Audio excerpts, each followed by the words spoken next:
10 ବର୍ଷର ଗାଁ ପିଲା ଚିंटू भूलवशतः जंगलर एक अजणा संकीर्ण रास्तार एकाकी चाली चाली पहुँचीगला। चारिपाखरे थिबा उच्च गछ एवं कुहुड़ी भितरे धीरे धीरे जुळुजुळु होई जह्नई आसुथिला। हठात से एक छोट जंगली नदी कूଳରେ पहुँचिला एवं पानी भितरु एक विराटकाय भयंकर कुंभीर को मुंड टेकी उठुथिबार देखिला। भୟରେ सिहरी उठी चिंटू पछकु हटिला एवं प्राण विकल जंगल भितर को दौड़िबा आरंभ कला। दौड़ू दौड़ू से आहुरी गभीर जंगल भितर अटकी गला।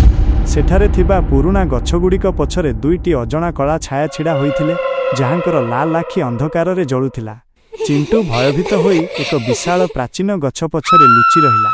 हठात ता नजर गछमूଳରେ पड़िथिबा एक अद्भुत पत्थर उपरे पड़िला। सेही माया पत्थररु सुनेली नील रंगर आलोक विछुरित हेउथिला। आश्चर्य होई चिंटू आंठुमाड़ी बसिला एवं दुई हाथरे सेही चमत्कार पत्थरटीकु उठाई नेला।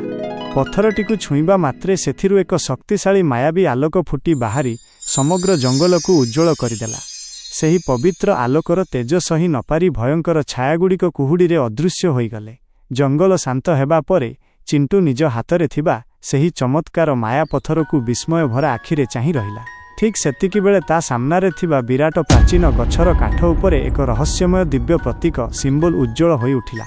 चिंटू बुझी पारिला जे यह कौनसी साधारण घटना नथिला, बरं एक बड़ एवं अद्भुत रहस्यर केवल आरंभ थिला।